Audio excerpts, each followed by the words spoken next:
Some of the most beautiful towns in Massachusetts are tucked away in the Berkshire Mountains. Dan Tazinski's produce farm almost went under last year in the depths of the recession. He used to depend on local banks to give him a yearly loan to see him through the winter until last year. Cash was very hard to come by. So someone just wildly said, well, why not print your own? Dan and his wife Martha printed their own farm notes and asked their customers to become investors. It says, in farms we trust. In farms we trust. We've replaced George Washington with a head of cabbage there. I really think we have a more dependable form of currency than the feds are issuing. Your farm notes. Our farm notes, because people know now that we're going to be here and that we will back those notes up. But you back them up with potatoes and strawberries. You can eat those. Can you eat what Washington is giving you? They're giving you rhetoric. I mean, can you eat that?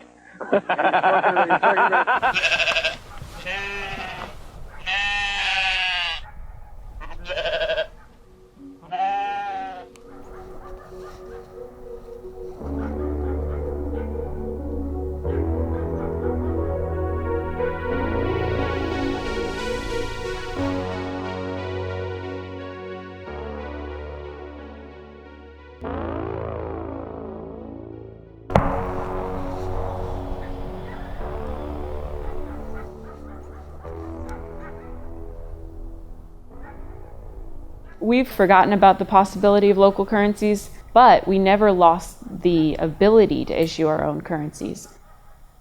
We don't really remember this power. One of our programs is Berkshires. It's a currency that can only be spent in this area.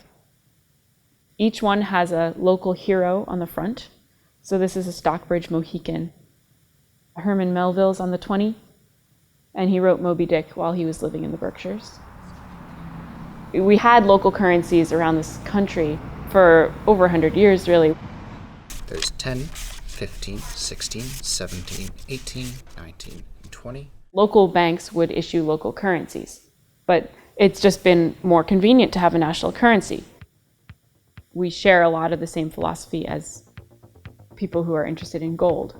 But we think that instead of having a currency backed by gold, we should have a currency backed by local products.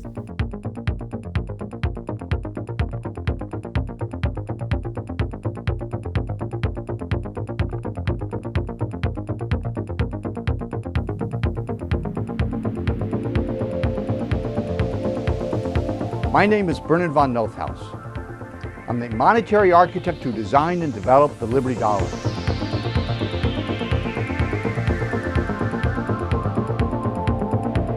We needed a solution to the evil fiat empire money that has infected our country's monetary system. So I developed the Liberty Dollar.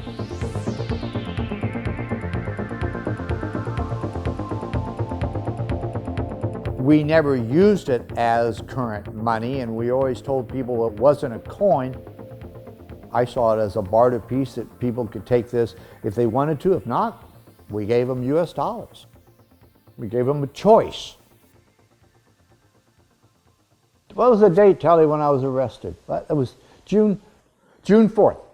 June 4th. They charged me with counterfeiting, fraud, ringleader.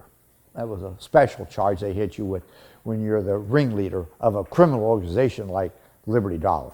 Bernard von Nothaus, the government is saying that you are trying to compete with our own currency, that you are trying to fool people into thinking that this is U.S. currency. And quite honestly, if I looked at that, can we show that again? If I looked at that with the Statue of Liberty and it says Liberty and USA on the bottom, and then trust in God, not in God we trust, it does look like a U.S. minted coin. No, sir. We're not trying to fool people into thinking this is U.S. currency at all. We have built our whole marketing campaign on the simple fact that it is not government currency. We weren't doing anything illegal. We don't want to do anything illegal. Who's so brain dead they're going to do something illegal like this? In public. I mean, ludicrous. Johnny wants a pair of skates, Susie wants a sled, Nellie wants a picture book, yellow, blue, and red. Now I think I'll be Christmas red.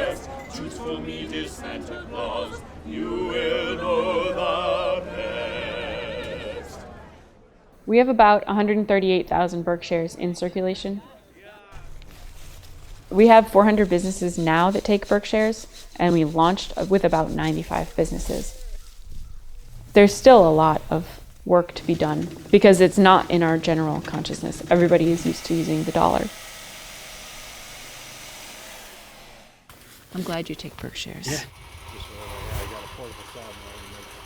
We are proud to say that there has been one incident of counterfeiting, and we think that's good because it means that they're worth something if somebody wants to counterfeit them. The Liberty Dollar store on Evansville's east side was the target of an apparent federal raid.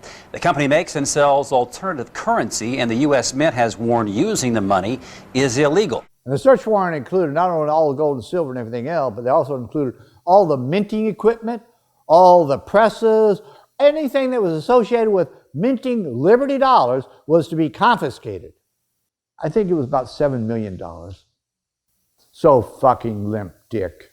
This is FBI now. You know, the people who investigated 9/11, same guys. Quality, Patriot. The Learning Channel video that they had of me using Liberty Dollar, that was the coup d'etat. Washington District of Criminals, okay? Now I have the paper money, but I have a new silver $10 piece. Oh, really? Yeah. Ooh, good. Whoa, what do you think? Looking pretty good. Okay. Okay. I take that. Okay, thank you very much. Thank you so much. You're welcome. You have a nice day. Oh, absolutely. Are you going to jail? Tell us about the trial itself. I think I'm going to jail. I don't know. The sentences could range from 0 to 15 years. The Wall Street Journal says, well, this has always been legal, but if they can find juries, I mean, what next? Is having a ham sandwich going to be punishable by 15 years? Oh, yeah. Hi, I'd like to have 2 turkey and Swiss and 1 ham and Swiss. I have a $10 silver. We don't like, what is this? It's the new $10 silver piece. Hold up, I'm trying to see what this is. Just like that? Well, that is against the law. You're not allowed to mint your own coins, but you can issue your own paper currency. That might have been because our founding fathers didn't think paper currency was worth that much, so they didn't outlaw it in the Constitution. Gold backing, to me, it doesn't make sense because it doesn't have inherent value. We can't eat it. We can't wear it. The government, they didn't like the Liberty Dollar. We were way too successful. We were way too vocal. Your shit stinks. So does your money. And they didn't like that. That's why Trump, the government, sounds so good.